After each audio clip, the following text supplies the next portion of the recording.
Morning friends. आज जो हम टॉपिक पढ़ा रहे थे, कल का टॉपिक पढ़ाया था उसी का आगे चलना है। क्या चलना है? कल मैंने आपको बताया था संख्या ग्राफ, कैसे कैसे संख्या होती है। आज आपको बतानी है संख्याओं की जानकारी, कौन कौन सी संख्या आपके सामने होती है। क्या दे रहा हूं मैं? संख्याओं की जानकारी, संख्याओं की जानकारी दे रहा हूं आपको, कौन कौन सी संख्या होती है, जिससे आपको पता चले कौन कौन सी होती है। ठीक है, जैसे सबसे पहले मैंने लिखा आपके सामने सम संख्या, बड़ी आसान है ना। सम संख्या क्या होती है? सम संख्या सबको पता है, ऐसी संख्या, सम संख्या क्या होती है? ऐसी संख्या जिनमें दो का पूरा पूरा भाग जाता है। ऐसी संख्या जिनमें दो का पूरा पूरा भाग जाता है सम संख्या कहलाती है। या फिर दूसरे शब्दों में कहें, एक शब्द में तो क्या है? ऐसी संख्या जिनमें दो का पूरा पूरा भाग जाता है। एक शब्दों में तो क्या कहेंगे? ऐसी संख्या जिसमें दो का पूरा पूरा भाग जाता है सम संख्या कहलाती है। और दूसरे शब्दों में क्या? ऐसी संख्या जिसका इकाई अंक 2, 4, 6, 8, 0 होता है क्या कहलाता है? सम संख्या कहलाती है। दोबारा सुने, आज हम पढ़ रहे हैं संख्याओं की जानकारी। संख्याओं की जानकारी दे रहे हैं आपको, क्या क्या है सुनिए। सबसे पहले क्या दिया आपको? सम संख्या। क्या होती है सम संख्या? ऐसी संख्याएं जिनमें दो का पूरा पूरा भाग जाता है सम संख्या कहलाती हैं। या ऐसी संख्या जिनका इकाई अंक 2, 4, 6, 8, 0 होता है क्या कहलाती है? सम संख्या कहलाती है। एग्जाम्पल सुनिए, एग्जाम्पल आपके सामने बहुत हैं, कितने भी ले सकते हैं। दो का पूरा पूरा भाग जाता है तो दो का तो ऑब्वियसली बात है पहाड़ा होगा, 2, 4, 6। लेकिन इनके अलावा जैसे मैंने बड़ी संख्या लिख दी 11,320, इकाई अंक कितना है? 0, तो सम संख्या है। 22,848, अंतिम अंक कितना है? 8, सम संख्या है। ठीक है, 24,006, कितना लिख दिया? 24,006, अंतिम अंक कितना है? 6। तो ये सारी की सारी संख्या क्या है? सम संख्याएं हैं। कैसी संख्या है बेटा? सम संख्या है। दूसरी आप लोगों के सामने सम के बाद आती है बेटा विषम संख्या। सम के बाद कौन सी संख्या है? विषम संख्या। विषम संख्या किसे कहते हैं? ऐसी संख्या, विषम संख्या किसे कहते हैं? ऐसी संख्या जिनमें दो का पूरा पूरा भाग नहीं जाता। 3 का कोई नियम नहीं है। भाजकता के नियम मैंने आपको पहले भी पढ़ा हुआ है, दोबारा पढ़ा देंगे। ठीक है, तो ये अब क्लास प्रॉपरली चल रही है। शुरुआत क्लास में मैंने आप लोगों को सभी क्लासों को एक साथ पढ़ाया था। ठीक है, अब आपको पर्टिकुलर सबको पढ़ा रहा हूं, तो मैं क्या कह रहा हूं, हमने नंबर बाई नंबर चालू करा। पहली क्लास में क्या दिया आपको? अंक और संख्या के बीच में अंतर बताया। नंबर 2 क्लास में क्या बताया? मैंने संख्या ग्राफ बताया और आपको बताया क्या क्या आप लोगों को पढ़ना है। नंबर 3 में क्या बता रहा हूं? मैं संख्याओं की जानकारी दे रहा हूं। ठीक है, चौथी में क्या पढ़ाऊंगा आपको? भाजकता के नियम पढ़ाऊंगा। तो ये धीरे धीरे क्लास हमारी अब होती हुई जाएगी। ठीक है, उसके बाद हम पढ़ेंगे कि नंबर सिस्टम अपने आप में बहुत बड़ा है बेटा, बहुत बड़ा नंबर सिस्टम। तो सारी जो गणित आप पढ़ रहे हो नंबरों से तो है जो आपके पास है। ठीक है, 9th के बाद वैसे तो आपके पास ज्योमेट्री आ जाएगी। ठीक है, तो उसका नंबर सिस्टम से कोई लेना देना नहीं होता। ठीक है, तो वो नंबर सिस्टम हालांकि रिलेशन वाले क्वेश्चन आते हैं, लेकिन फिर भी तो ज्योमेट्री अलग पार्ट आ जाएगा, लेकिन बाकी सारा पार्ट जो आपका है वो नंबर सिस्टम में तो जाएगा। ठीक है, तो ये सारी चीजें हैं। अभी हम बात कर रहे हैं विषम संख्या। विषम संख्या क्या होती है? जिसमें दो का पूरा पूरा भाग नहीं जाता, जिसमें दो का पूरा पूरा भाग नहीं जाता। किसका भाग नहीं जाता? दो का पूरा पूरा भाग नहीं जाता। या फिर क्या बोल सकते हैं? इकाई क्या होना चाहिए? या फिर सर हम बोल सकते हैं हमारा इकाई अंक क्या होना चाहिए? 1, 3, 5, 7, 9 होना चाहिए। क्या होना चाहिए?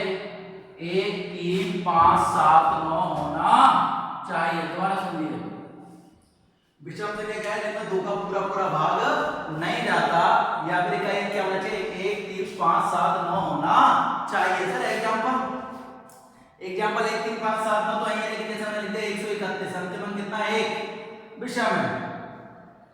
165 अंतिम कितना? 5। 100 चलो 179, ठीक है, कितना है? 9, तो ये भी नहीं होगा। और लिख दिया 183, लास्ट कितना है? 3। तो बेटा इन सब में 2 का पूरा पूरा भाग नहीं जाता, तो कौन सी विषम? तो बार एक बार ध्यान दें, इसे बोलते हैं हम इवन, इसे बोलते हैं ऑड। तो क्या है सम संख्या? 2 का पूरा पूरा भाग जाता है, 1 2 4 6 8 0 होता है, क्या कहलाती है? सम संख्या। और 2 का पूरा पूरा भाग नहीं जाता है ना, और 1 1 3 5 7 9 होता है, तो क्या कहलाती है? विषम संख्या। क्लियर है? सम और विषम। आगे पढ़ते हैं। सम विषम के बाद सर आगे और क्या क्या पढ़ाने वाले हैं आप, तो देखते हैं। मिटा रहा हूं इसे, आगे बढ़ते हैं और आपको नई संख्याओं की जानकारी देते हैं। सम विषम के बाद आती है भाज्य और अभाज्य। कौन कौन सी आती हैं? भाज्य और अभाज्य। तो सबसे पहले हम पढ़ रहे हैं भाज्य संख्या। कौन सी संख्या? भाज्य संख्या। भाज्य संख्या कौन सा होता है? Composite number. क्या होती है भाज्य संख्या? ऐसी संख्या जिसके कम से कम केवल कितने, जिसके कम से कम कितने गुणनखंड होने चाहिए? 2 से ज्यादा। कम से कम कितने होने चाहिए? 2 से तो अधिक गुणनखंड होने चाहिए। भाज्य संख्या नॉर्मल लैंग्वेज में हम आपको ऐसी संख्या बताते हैं जिसमें किसी का भी भाग चला जाता है, वो क्या कहलाती है? भाज्य संख्या। लेकिन जो मेन इसका जो फार्मूला है, जो मेन डेफिनेशन है, वो क्या है कि कम से कम कितने गुणनखंड होने चाहिए? कम से कम 2 से ज्यादा गुणनखंड होने चाहिए। कितने? कम से कम 2 से ज्यादा गुणनखंड होने चाहिए। मतलब कम से कम कितने होने चाहिए? 3 होने चाहिए। कितने होने चाहिए? 3 होने चाहिए। कम से कम कितने होने चाहिए? 3। कहते तो समझे नहीं, देखो इधर ध्यान। मैंने एग्जांपल लिखा 4, कितना लिखा? 4। तो 4 बताओ किस किस का भाग जाता है? 4 के गुणनखंड क्या क्या होंगे? मैंने लिख दिया 4 के गुणनखंड, मतलब 4 में किस किस का भाग जाता है? मैं कहता हूं कम से कम कितने गुणनखंड होने चाहिए? 3 होने चाहिए। मतलब 2 से ज्यादा कितने हो गए? 3 गुणनखंड हो गए ना। कम से कम कितने गुणनखंड होने चाहिए? 3। देखो कौन कौन हो गए? 4 गुणनखंड। सर एक तो 7 गुणनखंड है। 7 गुणनखंड मतलब 1 का भाग तो सब में जाते ही जाता है। क्लियर है ना? 7 गुणनखंड कौन है? 1।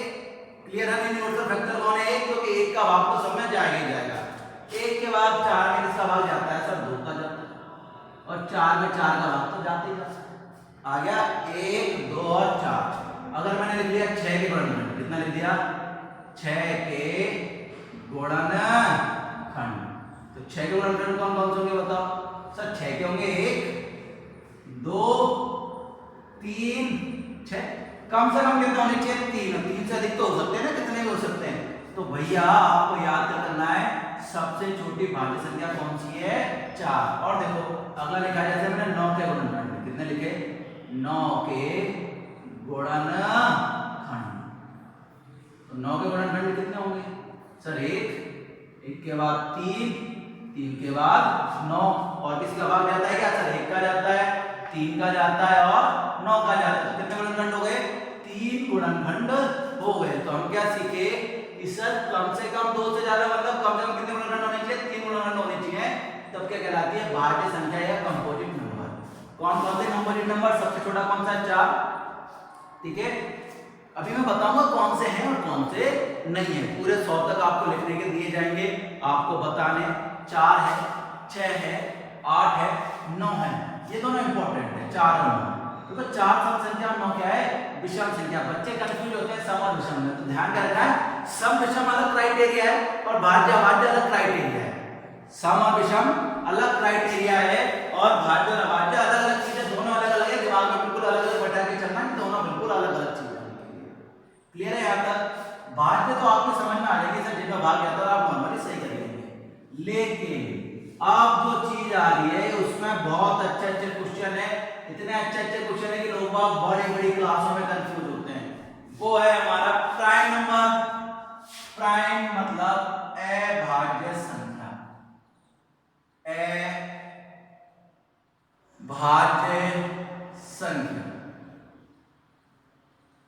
इसकी केवल एक कंडीशन है।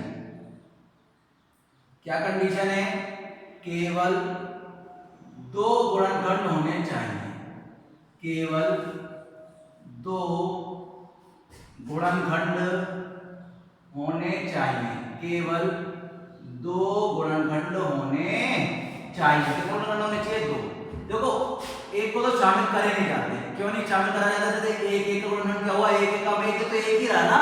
2 कहां हुए? 2 के लिए अलग अलग 2 संख्या होनी चाहिए। एक में तो एक ही संख्या, एक और एक, तो एक को क्या करा जाता है? ना तो भाज्य माना जाता है ना अभाज्य माना जाता है। सबसे छोटी अभाज्य संख्या कौन सी है? 2। देखो कितने होंगे? 1 और 2, इसके अलावा होंगे क्या? नहीं होंगे ना। ठीक है, 3 के देखो 1 और 3, 5 के देखो 1 और 5, 7 के देखो 1 और 7, लेकिन 9 के ज्यादा है। 9 में किसका जाता है? 1 का, 3 का और 9 का, तो 9 नहीं होगा। कौन होगा? 11 होगा। 1 और 11। ठीक है, तो अब आपको कुछ चीजें जो याद रखनी है वो बता रहा हूं मैं। इसमें मैंने किस पे गोला करा है? 2 पे गोला करा है। 2 पे गोला करने का क्या फायदा है कि सबसे छोटी अभाज्य संख्या कौन सी है? 2 है बेटा। कौन सी है? 2 है। अब मैं आपके सामने भाज्य अभाज्य कैलकुलेट कर पाऊंगा। अब देखो अभाज्य की मैं आपके सामने एग्जांपल दे रहा हूं कौन कौन सी है, उसके बाद इनके नोट्स बताए जाएंगे, आपको बताए जाएंगे। ठीक है, अब अभाज्य भी कई प्रकार के, 3 प्रकार के तो है ही है कम से कम। तो सुनिए पहले से, अभाज्य का पहला प्रकार जो मैं आपको बताने जा रहा हूं वो है आपके सामने कोप्राइम। कोप्राइम मतलब सह अभाज्य। कौन सी संख्या बेटा? सह अभाज्य, जिसमें क्या बोलते हैं? Coprime number. क्या बोलते हैं बेटा? Coprime number.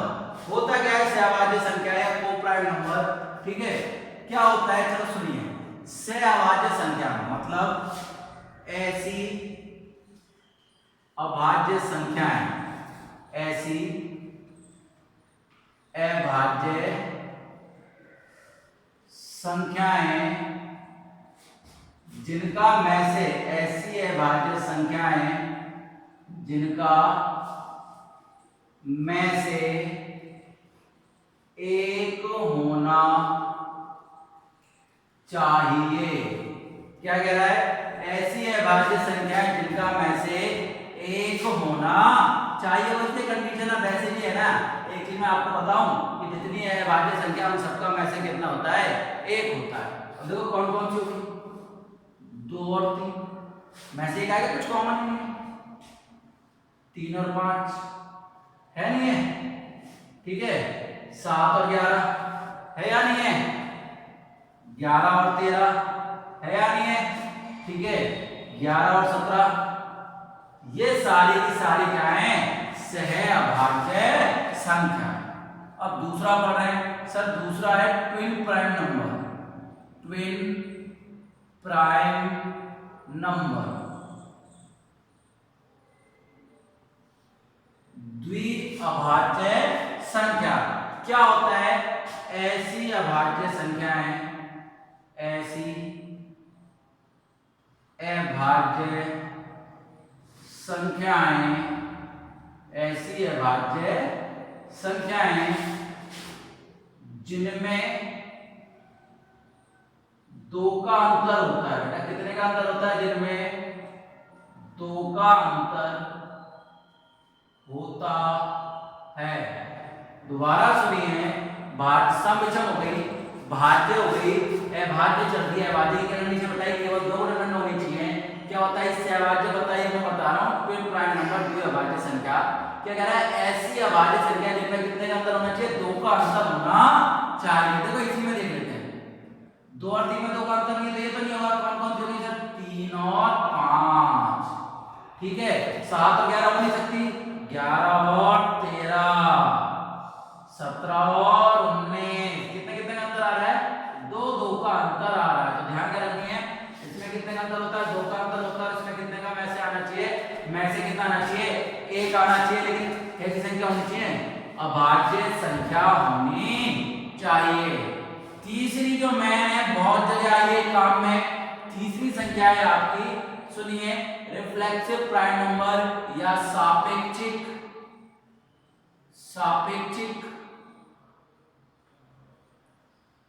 अभाज्य संख्या, सापेक्षिक अभाज्य संख्या। अब देखो बात, तो मैंने एक चीज आपको पहले बताई थी, दोबारा बता रहा हूं। मैं हमेशा एक चीज कहता हूं, जब आप शुरुआत करता हूं ना, जब मैं, तो बच्चों को लगता है अरे ये तो हलवा है, खा जाएंगे, बिल्कुल सीधा सा है। लेकिन जैसे जैसे हमारा लेवल पड़ेगा, भाज्य भाज्य सबने पढ़ी, लेकिन ये पढ़ना जरूरी होता है कि क्वेश्चन तो यहाँ से आने हैं।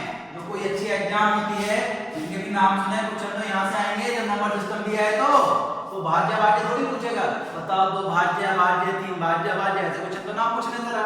क्वेश्चन कैसे पूछेगा, इनमें से क्वेश्चन अच्छे आएंगे, और बच्चे जो नहीं करके आते वो ये टॉपिक है, सहभाज्य, ट्विन प्राइम और सापेक्षिक अभाज्य। अब सापेक्षिक अभाज्य क्या होती है?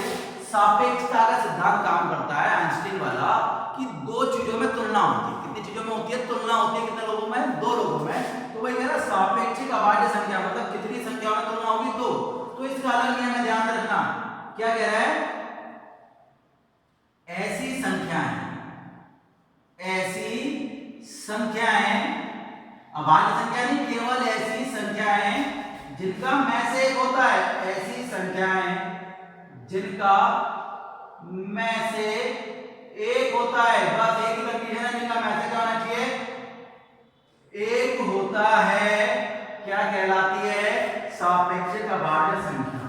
इसके लिए दूसरी संख्या का अभाज्य होना जरूरी नहीं है, कोई सी संख्या से काम चला सकते हैं।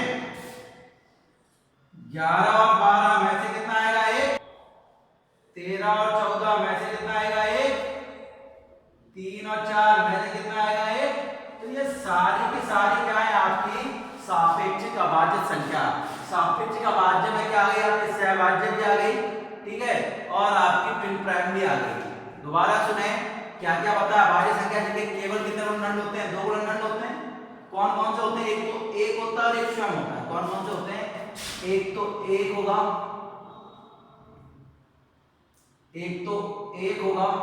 सॉरी, कौन कौन होगा? एक तो एक होगा और दूसरा क्या होगा? स्वयं होगा। एक तो एक होगा और एक स्वयं होगा। तो क्या पढ़ा हमने? अभाज्य संख्या केवल 2 गुणनखंड होने चाहिए। कौन कौन से? एक में स्वयं। सहभाज्य जिनका में से कितना होना चाहिए? ट्विन प्राइम नंबर कितने का अंतर होना चाहिए? 2। और सापेक्ष अभाज्य क्या? सभी जो भी हैं, तो इन दोनों के एग्जांपल है, वो किसके भी एग्जांपल हैं? सापेक्षिक अभाज्य संख्याओं के एग्जांपल हैं। तो क्लियर है आपका? भाज्य, अभाज्य, भाज्य, सहभाज्य, ट्विन प्राइम नंबर और सापेक्षिक अभाज्य संख्या, द्विअभाज्य संख्या। क्लियर है? अब इनके बीच में कुछ चीजें याद रखनी है, वो मैं आपको बता रहा हूं, मिटा दूं, ठीक है? अब इनके बीच की कुछ चीजें हैं जो आपको थोड़ी सी याद रखनी है, और मोस्ट इंपोर्टेंट सारी चीजें याद रखनी जो हमने पढ़ाया है। एक बार आपको इसे नोट भी करना है, स्क्रीनशॉट ले लें, जो भी आपको अच्छा लगता है, मोबाइल का सदुपयोग करें, ठीक है? तो मैं लिख रहा हूं कि उसमें कुछ महत्वपूर्ण चीजें हैं। तो मैंने लिखा सबसे छोटी अभाज्य संख्या, सबसे छोटी अभाज्य संख्या, सबसे छोटी अभाज्य संख्या कौन सी होती है बेटा? 2। कौन सी होती है? 2। सार्व गुणनखंड कौन होता है? 1 होता है। सबसे छोटी अभाज्य संख्या कौन सी है? 2। एकमात्र, ये भी है, सुनो, एकमात्र सम अभाज्य संख्या, ये इंपॉर्टेंट है। एकमात्र सम अभाज्य संख्या कौन सी है? 2। 2 के अलावा जितनी भी सम संख्या है वो क्या है? सॉरी, ठीक है, एकमात्र सम अभाज्य संख्या कौन सी है? 2। 2 के अलावा जितनी भी अभाज्य संख्या है वो क्या है? सारी की सारी विषम संख्याएं हैं। क्लियर है ना ये चीज? दिख रहा है सबको? आगे सुनिए, एकमात्र सम हो गई, ठीक है।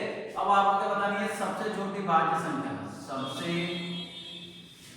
छोटी भाज्य संख्या। तो सबसे छोटी भाज्य संख्या कौन सी थी आपके पास? सर सबसे छोटी भाज्य संख्या थी हमारे पास 4, ठीक है। सबसे छोटी, सुनते हुए चलिए, सबसे छोटी भाज्य तो है लेकिन विषम संख्या, सबसे छोटी भाज्य विषम संख्या। सर सबसे छोटी भाज्य विषम संख्या कौन सी है? 9 है। तो चीजें ध्यान रखिएगा। अभाज्य संख्या, समअभाज्य संख्या, एकमात्र समअभाज्य संख्या, सबसे छोटी भाज्य संख्या और सबसे छोटी भाज्य विषम संख्या। ठीक है, इसके अलावा आपको ये पता होना चाहिए कौन सी है कौन सी नहीं है। तो भाज्य अभाज्य की जानकारी तो हमने दी है। इसके अलावा जो भी क्वेश्चन होंगे आपके तो वो पीडीएफ में दिए जाएंगे आपको। ठीक है, तो पीडीएफ में मैं आपको दूंगा कौन सी भाज्य है और कौन सी अभाज्य नहीं है, तो वो आपको करने हैं। ठीक है, एक होमवर्क नॉर्मली मैंने आपको दिया भी है और लिख भी लो, कई बार दिया है। ठीक है, ये होमवर्क है आपका बिल्कुल क्लियर जो आपको करना है। क्या करना है, 1 से 100 तक, 1 से 100 तक अभाज्य संख्या बतानी है। भाज्य तो बता ही देंगे। 1 से 100 तक अभाज्य संख्या बताइए। क्या है, 1 से 100 तक अभाज्य संख्या बताइए। तो भैया क्या याद रखना है, एक ना तो आपका भाज्य है ना ही अभाज्य है। एक को ना तो भाज्य में शामिल करेंगे ना ही अभाज्य में शामिल करेंगे। तो आपकी जो नेक्स्ट क्लास होगी बेटा, अब वो किस पे डिपेंड करेगी, वो करेगी आपकी भाज्यता के नियम पे। उसके नियम पे आएगी, भाज्यता के नियम पे। तब तक के लिए बेटा पढ़िए, खुश रहिए, घर में रहिए, खुद का ध्यान रखिए बेटा। Bye bye, okay.